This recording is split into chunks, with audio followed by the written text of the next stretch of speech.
2 full years ago, I made this video. And this video was both bad and wrong.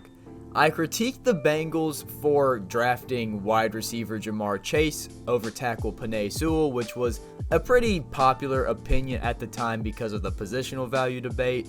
And I also critiqued them for shifting away from former high draft picks, as I didn't believe that's how you built a culture. And in the 2 seasons since that video was made, the Bengals have made 2 AFC Championship games, being 1 drive away from winning the Super Bowl in 2021-2022, and they were 1 controversial call from making the Super Bowl again in the 2022-2023 season.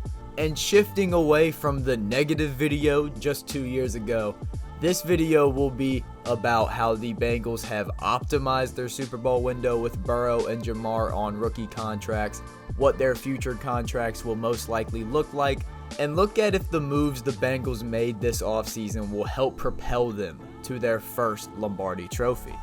So yeah, let's look at the 2 big guys. Let's look at the 2 main guys, and that is Joe Burrow and Ja'Marr Chase. And to answer the question, how much longer is their window of Burrow and Chase on rookie deals? Looking at the 2020 first overall selection, Joe Burrow has a cap hit of $11.5 million in 2023, and with his 5th-year option being picked up, his 2024 cap hit is $29.5 million. Very standard stuff, and incredible bargain considering he is the 2nd best quarterback in football. And looking at Ja'Marr Chase, actually going back to that point for a quick second, 2nd best, you can debate the best, because I have Mahomes at 1, and Burrow has been very good versus Mahomes. Yeah, they're not playing head to head, but it's been 4 games. We have a good idea. Looking at Ja'Marr Chase, he has 3 years left on his deal, considering the Bengals will obviously pick up his 5th-year option, with his 2023 cap hit sitting at $8.4 million and his 2024 cap hit sitting at $9.8 million. So yeah, I wanted to lay out the numbers there to get into the specifics, but we all obviously knew that these are 2 of, if not the 2 best value contracts in the NFL right now, and have been for the last 2 seasons. But that's gonna change very soon, and that's not a negative thing. Re-signing these guys is going to be wonderful, with talks between the Bengals and Burrow seemingly picking up as I'm recording this video, as more and more reports come out. Now, my estimation from a fan's perspective that has no idea what I'm talking about, I think this is obviously going to break Lamar Jackson's AAV record at $52 million per year, which that kind of seems to be like the competition is AAV for quarterback contracts right now. We saw Rodgers get it with $50.2 million, then Hurts got it just a month ago at $51 million, and then Lamar jumped him at $52. But I wouldn't be surprised if the Burrow contract was longer term and over $300 million. And there is a bit of a race happening right now, or I guess a slow play happening right now, considering the Patrick Mahomes contract is expected to get reworked.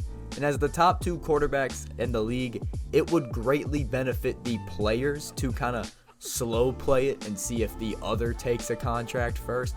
On the other hand, I bet the teams want to get this shit done.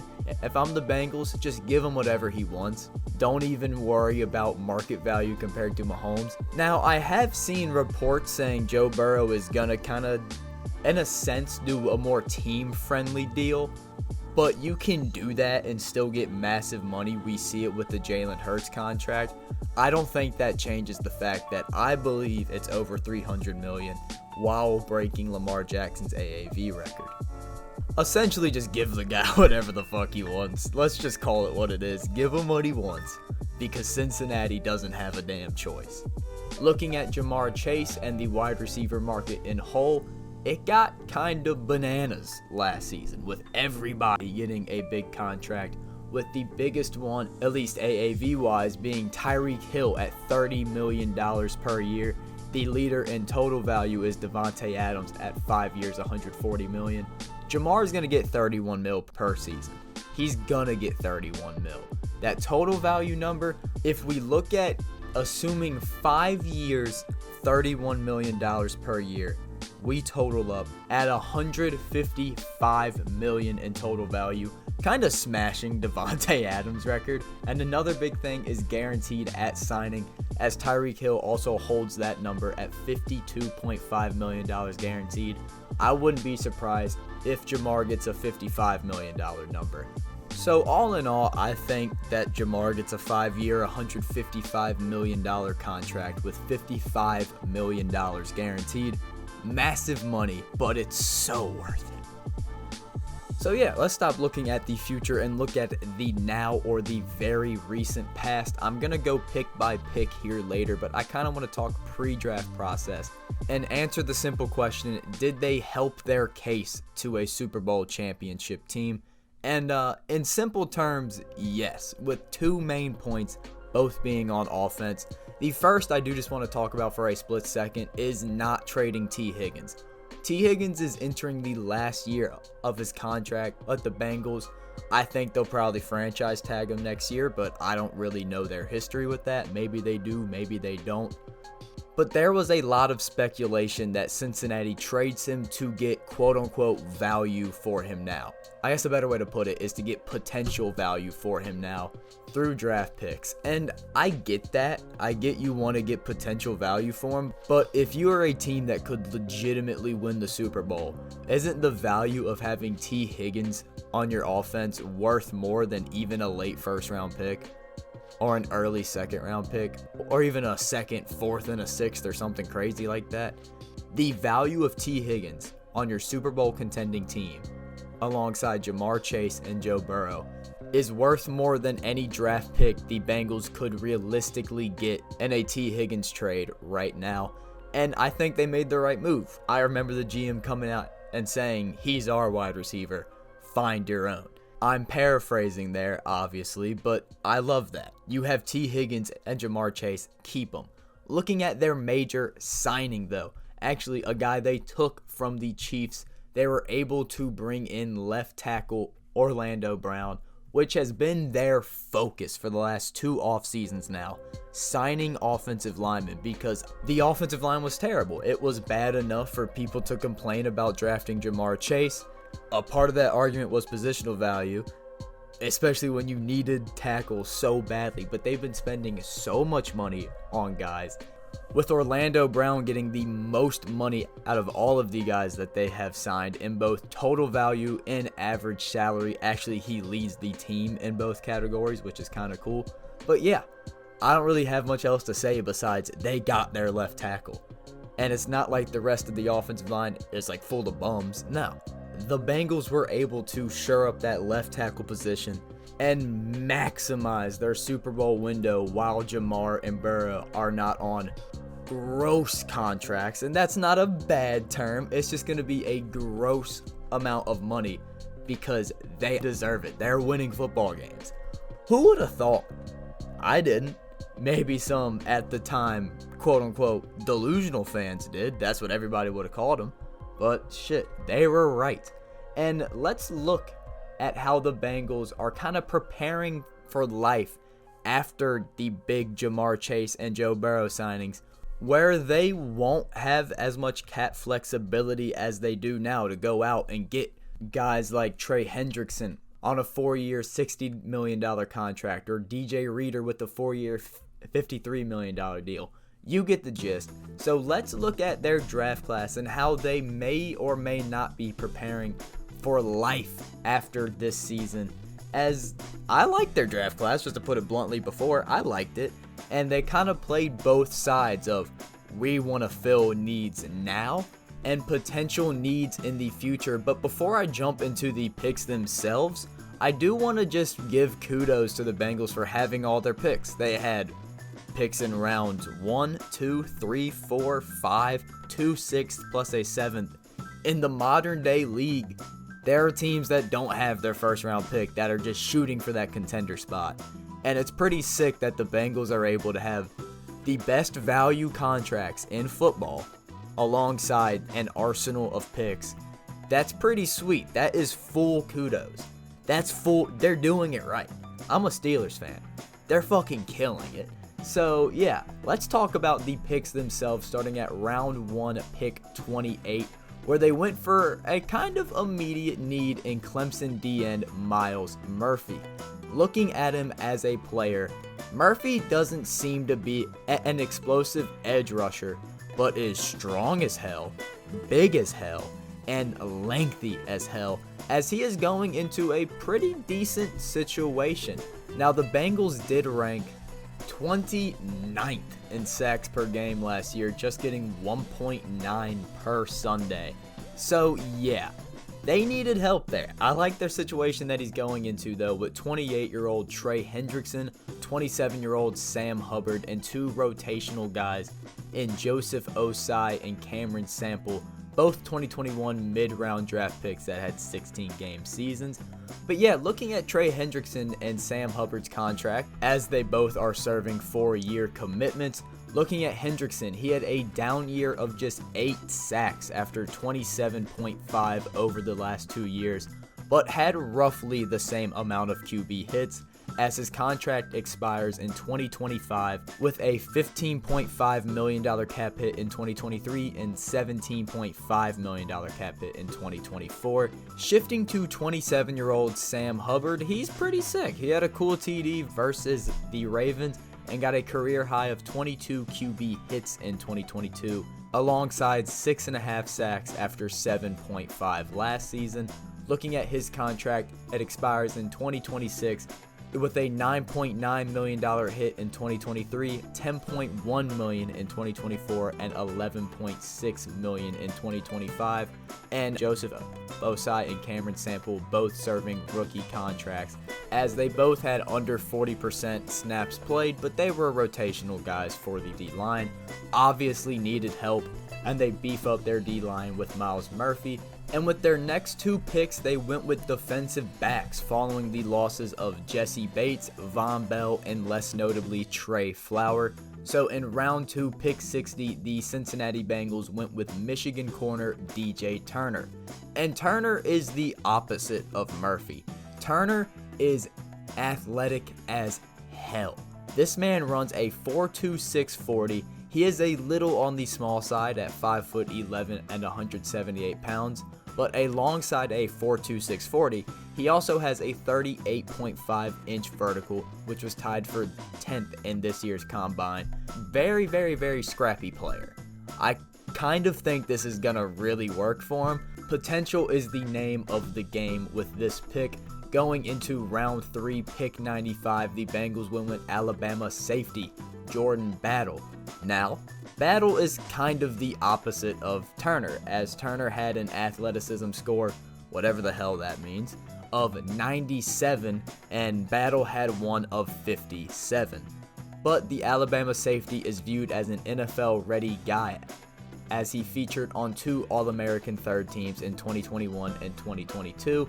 And looking further down the draft in round 7, pick 246, the Bengals went with Miami cornerback DJ Ivey, who, yeah, round 7s are lottery tickets. Hopefully it works. It probably won't, but use your lottery ticket on a cornerback, because he had a pretty sweet diving pick last year. But overall, considering the conference that they're in with the plethora of wide receiver talent and quarterback talent, and the guys that they lost in Jesse Bates and Von Bell, this was a big need. Go after cornerbacks. Go after secondary players. Cornerbacks, safeties, it don't matter. Go after them. And looking at the guys that are currently under roster right now, their contracts are coming to an end kind of soon. Within the cornerback room, as Chidobe Awuzie has 1 more year under contract, and Mike Hilton, his contract expires in 2025. 2022 second rounder Cam Taylor-Britt was a starter in 9 of 10 games last year before injuring his shoulder, sidelining him for the rest of the year. I wasn't gonna watch his tape. Maybe I'm a bad guy for that, but I suspect only Bengals fans will watch this. Tell me how he did. I'm pretty curious. But looking at the safety position, Battle is joining 2022 first rounder Dax Hill, who only played 14% of defensive snaps last year. So, hey, I'm not watching tape.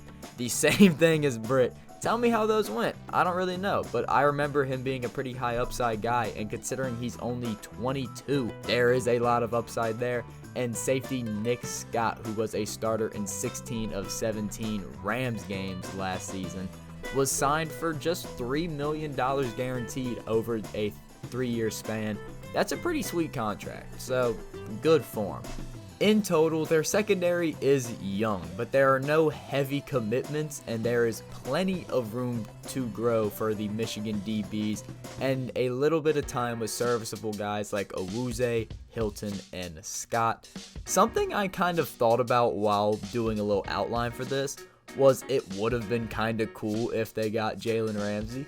Maybe that's extremely dumb, but I thought that would have been kind of sick. Obviously, if you don't need him, don't get him, but talent-wise, holy shit, that'd be awesome. But looking at the next 3 picks, Cincinnati transitioned to skill position players as contracts are expiring. T. Higgins and Tyler Boyd are on the last year of their deals, and Joe Mixon only has 2 years left, but is facing a misdemeanor charge that he has pled not guilty to. I'm for damn sure not a lawyer. So looking at round 4, pick 134, the Bengals went with Purdue wide receiver Charlie Jones, who seems to be a typical slot guy. At 5'11", he runs a 4.43 40, and from what I saw, the little bit of stuff that I watched, he thrived in small routes, like little slant routes, little in routes, little out routes. That totaled up to over 1,200 receiving yards in the Big Ten. Very impressive. And jumping down to round 6, pick 206, the Bengals went with another wide receiver in Princeton wideout Andre Iosivas, as he also ran a 4.43 40, but is 6'3" and had 170 yards after contact in the 2022 season, as he fits the more taller target that they currently have in T. Higgins and Tyler Boyd. And for Jones and Iosivas, this might be the best group of wide receivers in the league, and to learn from them for minimum a season could be great for the Bengals as a transition, as that group, or at least that duo of Higgins and Boyd, seems to be out relatively soon. And looking at the running back position, as they lost Samaje Perine, in round 5, pick 163, the Bengals went with Illinois running back Chase Brown. And from the little bit I watched of this dude, he is shifty. At 5'8", he also ran a 4.43. I don't know what's up with that, but he was a dog for the Fighting Illini with 1,643 yards on 27.3 carries per game. At 5'8", to be as shifty, and just the way he plants his foot in the ground. Oh my gosh, a dude like this as a rise in smaller running backs seems to be happening. I really think the Bengals potentially got a big guy here. And in the last pick I haven't talked about, they got a punter too, which is cool. In round 6, pick 217, they went with Michigan punter Brad Robbins, which is a little weird as stats say I'm not a punter, or I don't know shit about punters, but looking at stats, Drew Kreisman, when it came his time last year in week 10, had 47.8 yards per punt, which ranked 13th in the league, with an inside the 20 percentage at 46.4%, which was 3rd in the NFL. That can kind of be a testament to the Bengals offense, as they were able to drive down to at least midfield because they have Joe Burrow, Jamar Chase, T. Higgins, and Joe Mixon. All in all, looking at this draft class, their emphasis is balanced value-wise between needs right now, with Murphy being the first-round selection, and also looking at the future, as the secondary and skill position players may need reinforcements here very soon, with 3 players each being picked in those categories.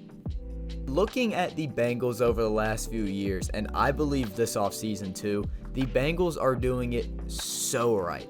And looking a little bit towards the future, just to give opinions, re-sign Joe Burrow, re-sign Jamar Chase. I think you franchise tag T. Higgins just to keep him around for one more year, because why the hell not? And getting Orlando Brown just continues their offensive line free agency purge, with Brown joining Kappa, Karras, and Lyle Collins. Looking over at the defensive side of the ball, they have been loading up the secondary with young guys, and hopefully Myles Murphy proves to get the pass rush back in the mix as a viable threat. Also, looking at their contract structures in general, when I was doing research from this video, they don't give out a lot of guaranteed money. Their contract structures are as simple as it gets, with low guaranteed money on so many deals, and it's very evenly spread out. Like the Orlando Brown contract, for example, it's not severely front-loaded, it's not severely back-loaded. It's evenly spread out. They have not been grossly overpaying, as Burrow and Chase's paydays are coming very soon. And I just want to end this video with a simple question. Who would have thought the Cincinnati Bengals, the Bungles, would be killing it for 3 straight off seasons?